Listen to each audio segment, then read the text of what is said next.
Hakika. Bwana Yesu asifiwe. Ninakusalimu kwa jina la Yesu Kristo wa Nazareti. Mungu ni mwema, Mungu ni mwaminifu. Ameendelea kutupa neema na kibali cha kuendelea kuwepo katika siku ya leo. Namshukuru Mungu sana kwa ajili ya neema hii na kwa ajili ya kibali hiki ambacho ametupatia cha kuwepo katika siku ya leo. Na pia namshukuru Mungu sana kwa ajili yako wewe ambaye umefungua video hii. Mungu akubariki sana. Lakini kama bado haujasubscribe, tafadhali na kuomba usubscribe channel hii mpya ya Moto wa Injili TV ili kwamba uwe mwanafamilia wa chaneli hii. Kama kawaida, kwa majina yangu naitwa Mchungaji Jackson Komando. Leo nimekuletea simulizi nzuri sana ya mchawi wa mtaa. Simulizi nzuri sana ya mchawi wa mtaa. Tafadhali na kuomba uisikilize mpaka mwisho ili kwamba uende kujifunza. Nisema kwamba Mungu akiendelea kunipa kibali, nitaendelea kuandaa simulizi nzuri kama hizi ili kwamba ziendelee kutujenga na kukujenga kiimani. Lakini kuna vitu baadhi ambavyo nimeviweka kwenye simulizi hii kwa mfano kama mafuta ya upako, sio nini, hivi vyote mimi sio muumini wala mimi siamini kuhusu habari za mafuta ya upako. Mimi naamini kwamba Yesu ni mambo yote katika yote. Ukimpata yeye umepata vyote. Kwa Yesu ni kila kitu. Yesu hahitaji msaada wa kitu chochote kile. Lakini nimeweka hiyo mambo ya mafuta ya upako ili kwamba ujue, maana kuna wengine bado au kwenye imani hizi za mafuta ya upako. Mwingine anapoomba yeye bado tegemezi lake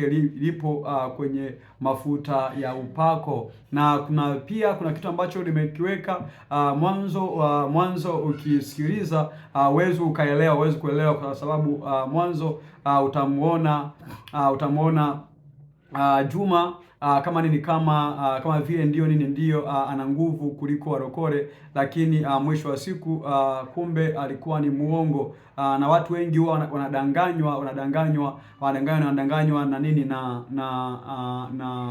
mambo ya giza, wakizania kwamba ni mambo ya ukweli, kumbe ni uongo. Sana nilikuwa nimebezi sana kwenye mambo haya yaliyotokea, mambo ya Kamchape, wale ambao ni wachawi ambao wanasema kwamba huyu ni mchawi, kwamba wanatafuta uchawi. Kwa mebezi sana kwenye mambo hayo. Watu wengi waliwaamini, hata walokole waliwaamini kwamba hawa ni wakweli, kumbe nje wanaonekana hivyo, lakini ndani sio hivyo wanavyoonekana nje. Mungu akubariki sana. Fuatilia simulizi hii, naamini Mungu atakubariki. Ubarikiwe sana Bwana. Amen. Ni kama ilivyo, kulikuwa na mtaa mmoja uliokuwa na sifa mbaya sana. Kila mtu aliyewahi kuhamia pale aliondoka ndani ya miezi michache akisema kuna mambo ya ajabu yanayotokea usiku. Wazee wa mtaa walidai kuwa ni kazi ya Mzee Kado, mzee wa miaka 80 aliyekuwa akiishi peke yake kwenye kibanda cha magome ya miti. Mzee Kado hakuwahi kuonekana mchana. Nyumba yake ilikuwa na ukungu wa ajabu kila wakati, na mara kwa mara watu walidai kusikia sauti za ajabu kutoka ndani. Watoto wa mtaa walionya wenzao wasije wakakaribia nyumba ile, lakini kijana mmoja shupavu aitwaye Juma hakutaka kusikia maneno ya watu. Siku moja, Juma aliamua kufuatilia ukweli kuhusu Mzee Kado. Alijificha nyuma ya kichaka karibu na kibanda cha mzee huyo na kungoja usiku uingie. Saa 6 usiku ilipofika, mlango wa kibanda ulifunguka taratibu na kivuli kirefu kikatokea. Juma alishangaa kuona kuwa Mzee Kado hakuwa mtu wa kawaida. Alikuwa na ngozi iliyokuwa ikibadilika kama nyoka na macho yake yalikuwa mekundu kama makaa ya moto. Ghafla, upepo mkali ulivuma na Juma alihisi nguvu isiyo ya kawaida ikimvuta kuelekea kibandani. Alitaka kupiga kelele, lakini sauti yake ilikauka. Mzee Kado aligeuza shingo yake polepole na kumtazama moja kwa moja machoni. "Unataka kujua siri yangu, sio?" aliuliza kwa sauti nzito yenye kutisha. Juma hakujua la kusema. Mzee Kado alinyanyua mkono wake na ghafla mwanga wa ajabu ulitoka kwenye viganja vyake. Kabla Juma hajajua kinachoendelea, alijikuta akiwa katikati ya msitu mkubwa usio na mwisho peke yake. Ndipo alipogundua kuwa mtaa wote ulikuwa umelaaniwa na kila mtu aliyefuatilia siri ya Mzee Kado hakurudi tena.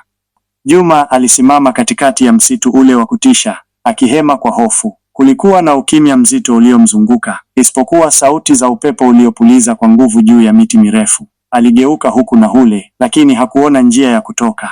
Ghafla, sauti nzito ilisikika nyuma yake. "Umefika mahali ambapo hakuna kurudi." Juma alipogeuka haraka, alimuona Mzee Kado amesimama nyuma yake, akiwa amevalia vazi jeusi lenye nyota ndogo zinazong'aa kama anga la usiku. Uso wake ulikuwa na tabasamu la ajabu, kana kwamba alikuwa na uhakika wa ushindi. Mzee Kado, tafadhali nisamehe, Juma alisema kwa sauti inayotetemeka.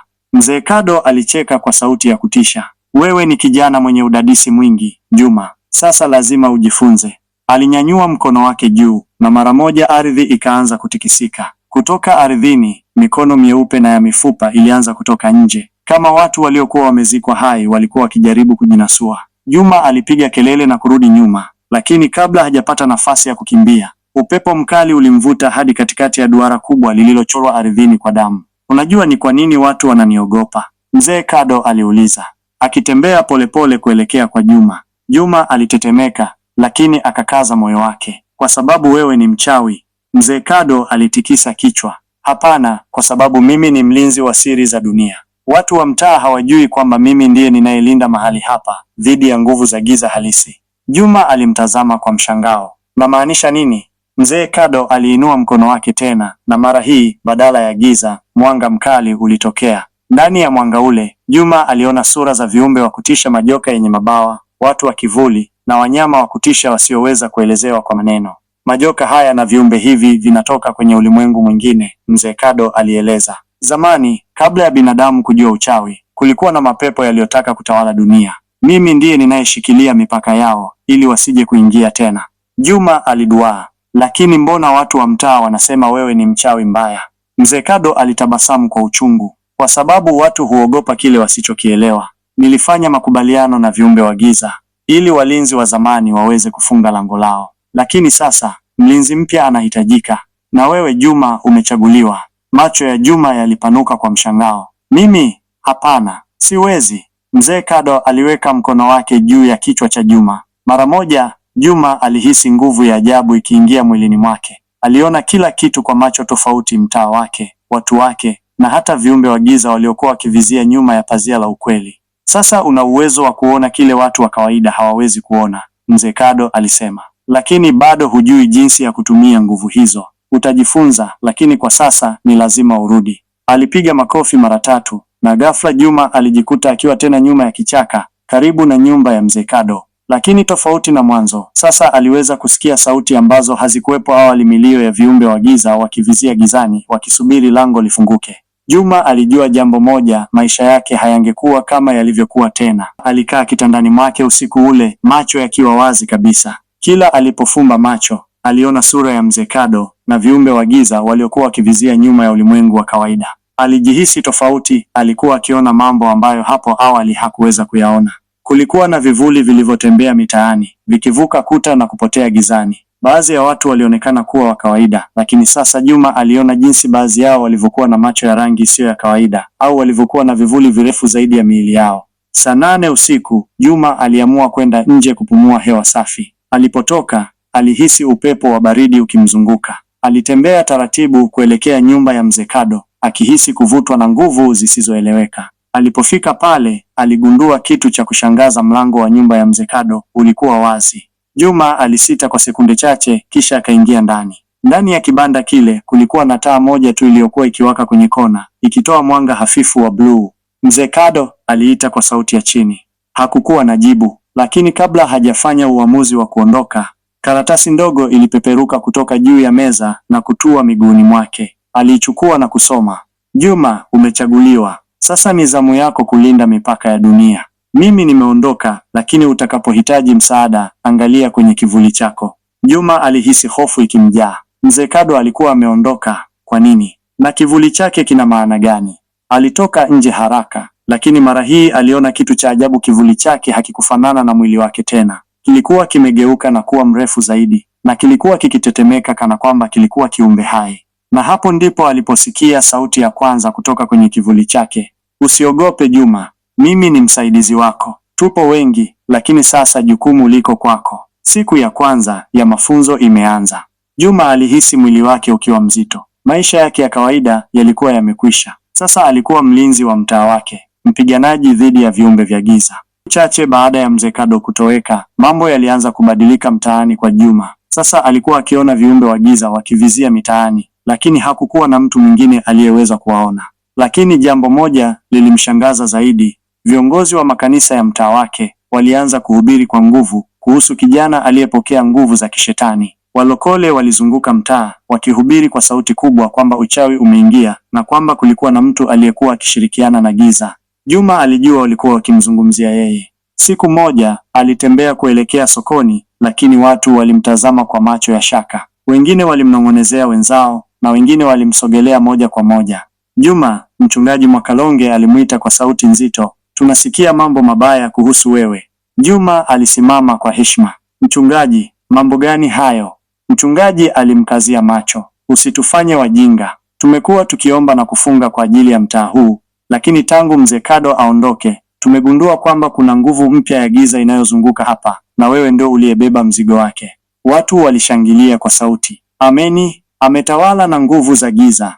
Juma alihisi hasira ikimjaa. Hakuwahi kuwadhuru watu hawa na hawakujua hata kazi anayofanya kulinda mtaa wao. Lakini kabla hajajibu, kivuli chake kilitikisika na sauti ile ya fumbo ikamwambia ndani ya akili yake, usiwe na hasira Juma, wanachofanya ni hofu, lakini fahamu hili, sio kila mtu ni adui yako na sio kila mpinzani ni mkatili. Sikiliza kabla hujatenda. Juma alijaribu kutulia. Mchungaji, mimi si mchawi mbaya, ninajaribu kulinda mtaa wetu. Ulinde kwa nguvu gani? Mchungaji aliuliza. Juma alishindwa kujibu moja kwa moja. Ikiwa angesema ukweli, wangemchukia zaidi. Lakini kabla hajapata jibu, mlango wa kanisa ulifunguka kwa kishindo.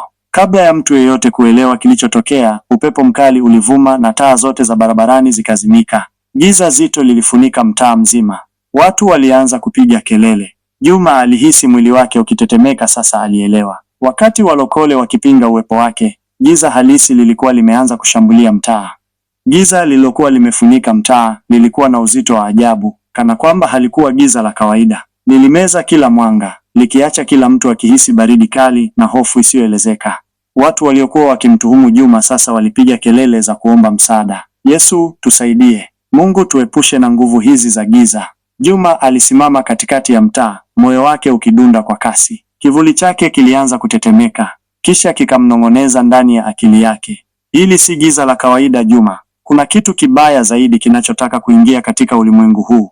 Ghafla, kutoka katikati ya giza, macho mawili mekundu yakaonekana. Kisha sauti nzito ya kuchanganya na ya kutisha ilisikika. Mlinzi mpya wa mipaka, wewe ni mdogo sana kwetu. Kando, Juma alihisi nguvu kali ikimsukuma nyuma, karibu aanguke chini. Mchungaji Mwakalonge alipaza sauti, katika jina la Yesu, tunakuamuru uondoke, pepo mchafu. Lakini sauti ile nyeusi ilicheka kwa kejeli. Nguvu zako haziwezi kufanya kazi hapa, mtumishi wa mwanga. Hili si pepo tu, hili ni giza la zamani, lililodhulumiwa kwa miaka mingi. Tumekuja kuchukua kile kilicho chetu. Mbele ya kila mtu, kivuli kikubwa kilianza kuinuka kutoka ardhini. Kilikuwa na umbo la mtu, lakini hakikuwa cha kawaida. Kilikuwa na ngozi nyeusi isiyoweza kutobolewa na mwanga na mikono mirefu yenye kucha kali. Juma alihisi hofu, lakini alijua kwamba asipofanya lolote, mtaa mzima utamezwa na giza hilo. Alifunga macho, akihisi nguvu zilizokuwa ndani yake zikianza kuamka.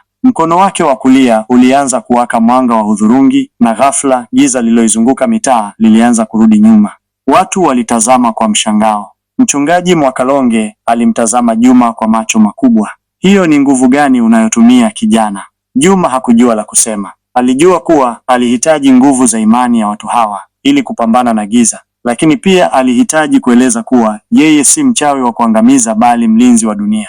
Kwa mara ya kwanza aliwaangalia walokole waliokuwa mbele yake na kusema kwa ujasiri, ikiwa kweli mnaamini nuru ya kweli, basi ni wakati wa kupigana pamoja, kwa sababu giza halitambui dini wala imani, linataka kuteketeza kila kitu. Kimya kizito kilitawala mtaa. Walokole walimtazama Juma kwa macho ya hofu na mashaka, huku giza likiwa bado linazunguka pembezoni mwao likisubiri pigo la mwisho. Mchungaji Mwakalonge alimtazama Juma kwa macho makali, lakini kabla hajazungumza, mmoja wa washirika wake, Mama Sofia, alipiga kelele, mchungaji, tunawezaje kushirikiana na mchawi? Huyu kijana ana nguvu za giza. Wengine walikubaliana naye, wengine wakatikisa vichwa kwa wasiwasi. Lakini kabla mchungaji hajajibu, giza lilianza kusonga mbele tena, likitema mawimbi ya upepo baridi uliokuwa na sauti za vilio. Kisha ile sauti nzito ikazungumza tena kutoka gizani, wapumbavu, Wakati mnapinga mmoja wenu mwenye nguvu, sisi tunapata nafasi ya kushinda. Mtu wa nuru na mtu wa kivuli wanapogawanyika, ni sisi tunaonufaika.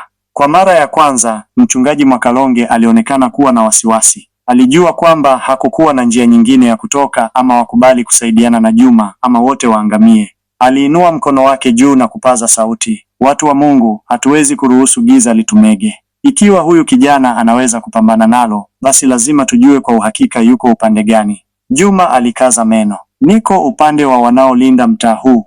Mchungaji alimtazama kwa sekunde chache, kisha akapiga hatua mbele na kuweka mkono wake juu ya bega la Juma. Basi tutaungana kwa muda, lakini usisahau tutakufuatilia kwa makini. Juma alitikisa kichwa, sina muda wa kubishana, linakuja tena. Ghafla giza lililipuka kwa nguvu na kutengeneza mikono minene iliyoanza kunyakua watu wa mtaa mmoja baada ya mwingine. Vilio vya watu vilisikika huku wakijaribu kujinasua kutoka kwenye nguvu zile za kutisha. Juma alinyanyua mikono yake na mara mwanga wa hudhurungi ulilipuka kutoka mwilini mwake, ukikata baadhi ya mikono ile. Wakati huo huo, Mchungaji Mwakalonge na waumini wake walianza kuomba kwa nguvu, wakitaja jina la Mungu huku wakitumia maji ya upako kupiga ardhini. Mchana ulipoanza kuchomoza, giza lilianza kurudi nyuma, likilia kwa sauti za kutisha. Mwisho wake, kila kitu kilitulia na watu waliokuwa wametekwa na giza wakaporomoka chini, wakiwa wamechoka lakini haya. Walokole walimtazama Juma kwa mshangao, huku yeye akihema kwa uchovu. Mchungaji Mwakalonge alimkaribia. Hii haijaisha kijana. Sasa tunajua kuwa wewe si adui yetu, lakini hatujui bado kama tunapaswa kukuamini. Lakini moja tunalojua, vita halijaisha na tutakuhitaji tena. Juma alishusha pumzi ndefu. Hili lilikuwa ni mwanzo tu wa mapambano makubwa. Juma alisimama katikati ya uwanja wa mtaa, akihema kwa uchovu. Mwanga wake wa hudhurungi ulikuwa umepungua, na sasa alihisi udhaifu mkubwa. Japokuwa alikuwa na uwezo wa kuona giza na kulipambana, alitambua kuwa nguvu zake hazikuwa kamili bila msaada wa walokole na maombi yao. Mchungaji Mwakalonge alimtazama kwa makini. Juma, unafanya nini sasa? Juma alitikisa kichwa. Sijui, lakini najua kuwa giza halijaondoka kabisa. Mama Sofia alimpokonya mchungaji kwa ukali. Mchungaji, hatuwezi kumwamini kijana huyu kabisa. Nguvu zake hazitoki kwa Bwana. Mchungaji aliweka mkono juu. Mama Sofia, giza lilikuwa linatuteka nyara, lakini huyu kijana alipambana pamoja nasi. Hatupaswi kukimbilia hukumu. Tunapaswa kuuliza, je, tunaweza kumsaidia? Walokole waliangaliana kwa mashaka, lakini kabla majadiliano hayajaendelea, kelele zilisikika kutoka upande wa pili wa mtaa. Watu walikimbia kuelekea kanisani, wakipiga mayowe. Mtu mmoja ametekwa na giza, amepotea ghafla. Juma alitazamana na mchungaji. Hatuna muda wa mabishano. Hili ni tatizo kubwa kuliko mimi au ninyi. Tushirikiane sasa, au wote tutajuta. Mchungaji alisita kwa sekunde chache, kisha akawaambia waumini wake, tuna kazi ya kufanya. Maombi yetu yatakuwa kinga, lakini huyu kijana anaweza kuona giza tunalopambana nalo. Tutumie vipawa vyote Mungu alivyotupa.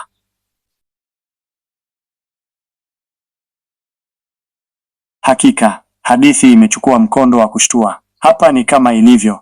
Juma alisimama kimya, akiwatazama walokole waliokuwa wakijiandaa kwa maombi ya nguvu. Mchungaji Mwakalonge aliongoza kundi lake kuelekea kanisani, ambapo wangefanya ibada maalum ya kufukuza giza kutoka mtaa wao. Lakini ndani ya nafsi yake, Juma alitabasamu kwa siri. Hakuna aliyegundua ukweli, yeye ndiye aliyekuwa akileta giza hilo.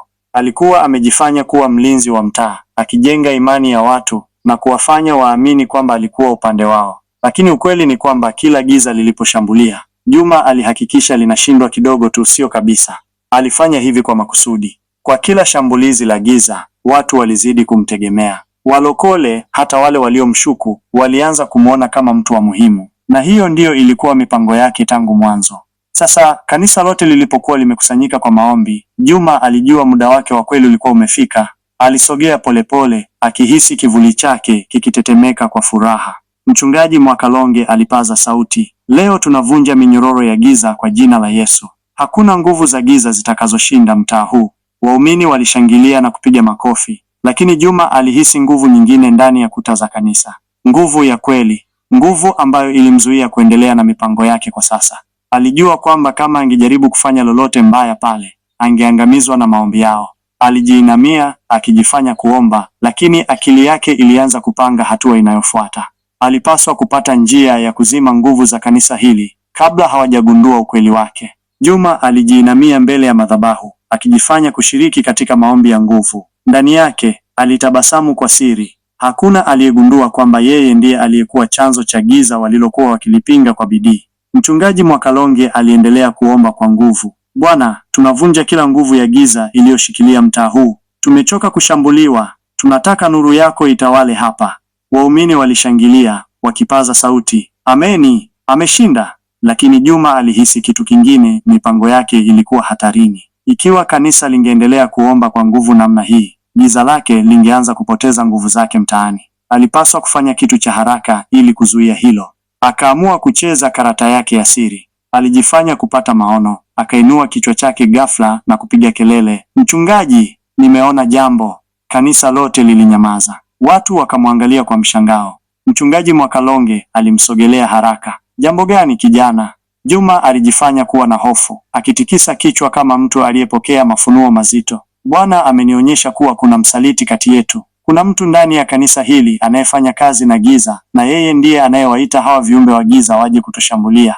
Ghafla, watu walishikwa na mshangao. Kelele zikaanza kusikika kila kona ya kanisa. Mama Sofia akapaza sauti, Mungu wangu, nani kati yetu anayefanya kazi na giza? Juma alijifanya mwenye huzuni, akainama na kusema, siwezi kuona uso wake, lakini Bwana anasema mtu huyu anajifanya kuwa mtakatifu, ilhali anaharibu kazi za kanisa kwa siri. Mchungaji Mwakalonge akamshika Juma mabega. Kijana, hili ni jambo kubwa. Majua tunapaswa kufanya nini? Juma alitikisa kichwa. Tunahitaji ibada kubwa ya kufunga na kuomba, ili Bwana amfunue huyu msaliti. Mchungaji akakubaliana naye mara moja. Kesho tunafanya maombi maalum ya kufunga kwa siku 3. Kila mtu lazima ajiunge. Juma alitabasamu kwa ndani. Mpango wake ulikuwa umekamilika. Kwa kuwatengenezea adui wa bandia, alikuwa amepata njia ya kuwavuruga waumini na kuchelewesha maombi yao dhidi ya giza lake. Sasa swali lilikuwa moja tu, ni nani atakayeshukiwa kuwa msaliti? Na je, Juma ataweza kuendelea kudanganya bila kugundulika? Siku iliyofuata, kanisa lilijaa waumini waliokuwa wamefunga na kuja kwa maombi mazito. Watu walihisi hofu baada ya maneno ya Juma kuwa msaliti yupo miongoni mwao. Mchungaji Mwakalonge alipaza sauti, leo Bwana atafunua kila kitu. Msaliti atajulikana. Tunaomba Roho Mtakatifu atuonyeshe ukweli. Watu walipiga magoti, wakaanza kuomba kwa sauti kubwa. Wengine walilia, wengine walitetemeka.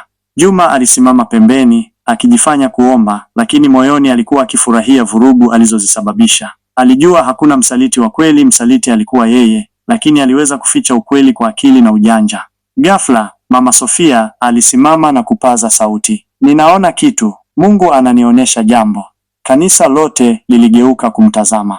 Alitetemeka, akifunga macho kwa nguvu, kana kwamba alikuwa anaona maono ya kiroho.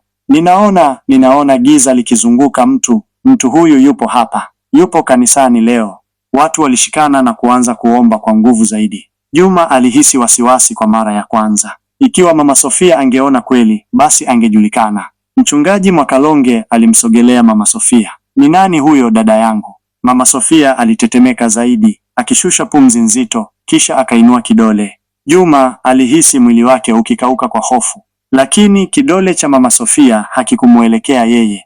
Alimnyoshea kidole kaka Majuto, mzee mmoja mtulivu aliyekuwa mshiriki wa kanisa kwa miaka mingi. Ni yeye, Mama Sofia alipiga kelele. Ninaona giza likizunguka maisha yake. Yeye ndiye msaliti. Kanisa lililipuka kwa mshangao. Wengine walilia, wengine walimtazama kaka Majuto kwa hofu. Juma alijizuia kutabasamu. Mpango wake ulikuwa umefanikiwa zaidi ya alivyotarajia. Kaka Majuto alisimama, akitetemeka. Siwezi kuwa mimi. Mungu wangu anajua mimi si mtu wa giza. Lakini waumini walishamwamini Mama Sofia. Wengine walimshika mikono, wengine wakamnyunyizia maji ya upako. Mchungaji Mwakalonge akasema kwa sauti nzito, tutaomba kwa ajili yake. Ikiwa kweli hana giza, basi Mungu atatuonyesha. Lakini ikiwa ana makosa, basi Roho Mtakatifu atamshughulikia.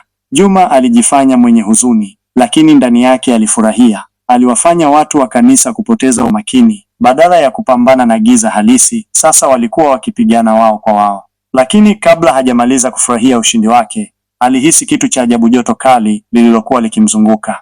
Aligeuka na kumwona mchungaji akimtazama kwa macho makali. Juma, mchungaji alisema kwa sauti nzito, Mbona nasikia roho yangu ikiniambia kuwa bado kuna kitu hakiko sawa? Juma alijaribu kutoonyesha wasiwasi. Alijifanya kutingisha kichwa kwa huzuni na kusema kwa sauti ya upole, mchungaji, hata mimi sifahamu kwa nini roho yako inahisi hivyo. Huenda bado kuna mambo ambayo hatujayaona vizuri. Mchungaji Mwakalonge hakujibu mara moja. Aliendelea kumtazama Juma kwa macho makali, kana kwamba alikuwa akitafuta jambo lisiloonekana kwa macho ya kawaida. Wakati huo kaka Majuto alikuwa bado akitetemeka, huku waumini wakiendelea kumwombea. Juma alijua kuwa hakuwa na muda wa kupoteza. Alipaswa kuondoa shaka yoyote iliyokuwa inaanza kujengeka juu yake. Alichukua hatua mbele na kusema kwa sauti yenye mamlaka, mchungaji, nina wazo. Ikiwa bado kuna kitu hakiko sawa, basi tufanye hivi, tutembee mtaa mzima usiku huu, tukiomba na kuweka alama za kiroho. Tutaona kama kuna giza linalojificha mahali. Hili lilionekana kama pendekezo la maana kwa waumini. Walokole wakashangilia, wakikubaliana naye. Mchungaji Mwakalonge alimtazama Juma kwa sekunde kadhaa kabla ya kusema, hilo ni jambo jema, tutafanya hivyo. Mungu atafunua kila kitu. Juma alijua hilo lingechelewesha uchunguzi wa kweli juu yake, lakini pia alipaswa kuwa makini. Mchungaji alionekana kuwa na mashaka, na hiyo ilikuwa hatari kwake. USIKUWAMAOMBI. Usiku ulipoingia, walokole walikusanyika, wakiwa na mishumaa, maji ya upako na Biblia mikononi mwao. Walianza kutembea mitaani, wakiimba nyimbo za kiroho na kuomba kwa sauti. Juma aliungana nao, akijifanya mwenye bidii katika maombi, lakini ndani yake alihisi mhemko wa ajabu. Kila wanapopita sehemu fulani, alihisi giza lake likidhoofika kidogo. Kila wimbo wa sifa walipoimba, alihisi nguvu zake zikitetemeka kwa mbali. Hili lilimfanya aanze kuhisi hatari. Hakuwahi kufikiria kuwa maombi ya watu hawa yanaweza kuwa na nguvu halisi dhidi yake. Wakati wakikaribia mtaa wenye uwanja mkubwa, Mama Sofia alisimama ghafla na kupaza sauti, nasikia kitu, kuna nguvu ya giza hapa. Watu wote walisimama na kushika mikono, wakianza kuomba kwa nguvu. Juma alihisi mawimbi ya nguvu yakianza kusafisha anga ya eneo lile. Giza lake lilikuwa linashambuliwa, na hakujua nini kingetokea endapo angeendelea kwa muda mrefu. Kabla ya kufikiria cha kufanya, ghafla mtoto mdogo wa kanisani alipiga kelele, naona kivuli kinasimama nyuma ya Juma. Watu waligeuka kwa mshangao. Mchungaji Mwakalonge alisogea hatua moja mbele. Juma, kuna nini nyuma yako? Juma alihisi mgongo wake ukichomachoma kwa hofu. Mtoto yule alikuwa ameona kivuli nyuma yake, lakini kivuli hicho kilikuwa nini? Je, ni giza lake likiwa wazi kwa macho ya kiroho? Aligeuka haraka na kujifanya kushangaa kama wengine. Kivuli? Kivuli gani? Aliuliza kwa sauti iliyotikiswa na hofu ya bandia. Mtoto alimtazama kwa macho makubwa, kisha akashika mkono wa mama yake kwa woga. Niliona kivuli kirefu cheusi, kilikuwa kinashikilia mgongo wa Juma. Kanisa lote lilianza kusali kwa sauti kubwa. Wengine walinyunyiza maji ya upako ardhini, wakihisi kuna kitu hakiko sawa. Mchungaji Mwakalonge alimtazama Juma kwa makini. Kijana, umewahi kufanya maagano yoyote ya ajabu? Juma alijifanya kushtuka. Hapana mchungaji, mimi nilikuja kupambana na giza kama ninyi. Lakini kabla hata hajamaliza kusema, upepo mzito ulivuma, ukizima mishumaa yote waliokuwa wamebeba. Giza lilienea ghafla, na watu wakasikia vicheko vya ajabu vikisikika kwa mbali. Mchungaji hakusita. Yesu ni Bwana, hakuna giza linaloweza kutushinda. Alinyoosha mkono wake juu, na waumini wote wakaungana naye katika maombi ya nguvu. Lakini Juma alihisi maumivu makali mwilini mwake. Kila neno la maombi lilikuwa linamchoma kama moto. Ndani yake alikuwa akijaribu kupinga, lakini nguvu za maombi zilikuwa zenye moto kuliko alivyowahi kuhisi hapo awali. Mama Sofia alipaza sauti, Roho Mtakatifu anasema kuwa msaliti wa kweli yupo hapa. Yeye ndiye aliyekuwa akituficha kutoka kwenye ukweli. Watu wote waligeuka kumtazama Juma. Hapo ndipo Juma alijua amegundulika. Hakika, mambo yamefikia kilele chake. Hapa ni kama ilivyo. Juma alihisi kila jicho likimtazama kwa mashaka. Hofu ilimkaba koo, lakini alijua bado ana nafasi moja ya kujinusuru udanganyifu. Alishusha macho na kujifanya mwenye huzuni. Mchungaji, sikudanganya, na hapa, kama kuna giza hapa, basi limenifuata bila mimi kujua. Kanisa lilikaa kimya kwa sekunde chache, likiwa halina uhakika.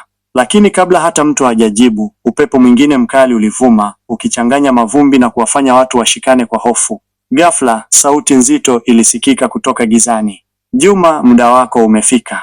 Kanisa lote lilipiga kelele kwa mshangao. Juma alihisi mgongo wake ukikauka kwa hofu. Aliijua sauti hiyo. Ilitoka kwa wale waliompa nguvu zake za giza, waliokuwa wakimlinda, lakini sasa walitaka haki yao.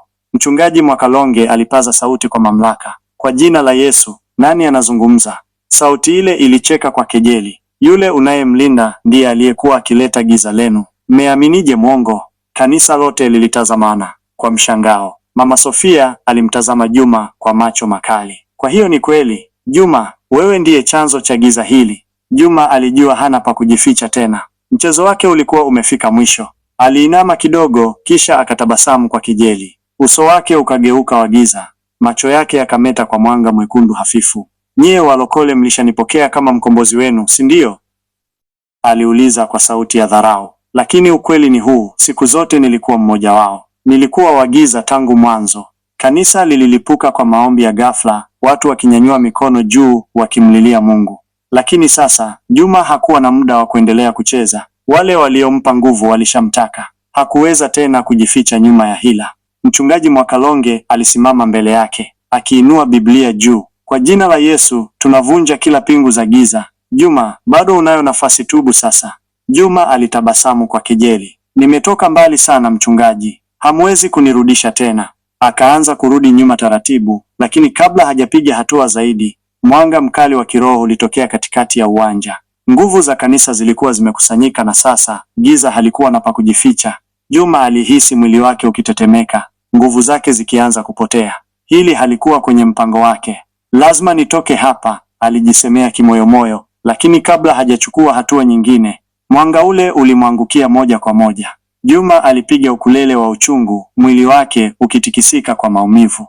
Mwanga ule ulizidi kuwa mkali, ukiunguza mwili wa Juma kama moto wa kiroho. Alipiga mayowe ya uchungu, akijaribu kukimbia, lakini miguu yake ilikuwa mizito kama imefungwa na minyororo isiyoonekana. Mchungaji Mwakalonge alipaza sauti kwa mamlaka. Kwa jina la Yesu, tunavunja kila pingu za giza. Juma, umetenda dhambi, lakini bado unaweza kutubu. Juma alitetemeka, macho yake yakibadilika kutoka rangi nyekundu ya giza hadi ya kawaida. Alijua huu ulikuwa mwisho wake, lakini kiburi hakikumpa nafasi ya kunyenyekea. Siwezi kutubu, aliguna kwa sauti dhaifu. Nina deni kubwa kwa wale walionipa nguvu, hawawezi kuniacha. Ghafla, upepo mkali ulivuma na sauti nzito ikasikika tena kutoka gizani. Juma, ulituahidi utii wa milele, lakini sasa unadhoofika. Hukustahili nguvu zetu. Juma alihisi baridi kali ikimvaa mwilini mwake. Alijua kinachofuata, walikuwa wanamtelekeza. Alianza kupiga mayowe akiomba msaada, lakini hakuna sauti iliyomtetea tena. Mchungaji Mwakalonge aliweka Biblia yake juu ya kichwa cha Juma na kupaza sauti kwa mamlaka. Kwa jina la Yesu, tunakata kila pingu za giza juu yako. Bwana, samehe roho hii. Mwanga ule ulipaa juu ukimzunguka Juma kwa muda mfupi, kisha ukapotea ghafla. Juma alianguka chini, mwili wake ukiwa hauna nguvu. Walokole wote walikaa kimya, wakitazama kwa mshangao. Baada ya sekunde chache, mchungaji aliinama na kushika mkono wa Juma. Juma, upo hai. Juma alifungua macho yake polepole. Machozi yalitiririka mashavuni mwake. Kwa mara ya kwanza, alihisi uzito wa maisha yake ya uongo na giza. Nimepotea sana mchungaji, alisema kwa sauti dhaifu. Mchungaji Mwakalonge alitabasamu kwa upole. Lakini bado unaweza kuokolewa. Mungu ni wa rehema. Juma aliinamisha kichwa chake, akilia kwa uchungu. Siku hiyo, mbele ya kanisa zima, aliamua kuachana na giza na kuanza maisha mapya. Lakini alijua jambo moja, madeni yake kwa giza yalikuwa makubwa sana. Na ingawa alichagua nuru, giza halikuwa limemsahau bado. MWISHO. Asante kwa kufuatilia hadithi ya Mchawi wa Mtaa. Usisahau subscribe channel hii ya Moto wa Injili TV. Imeandaliwa na Mchungaji Jackson.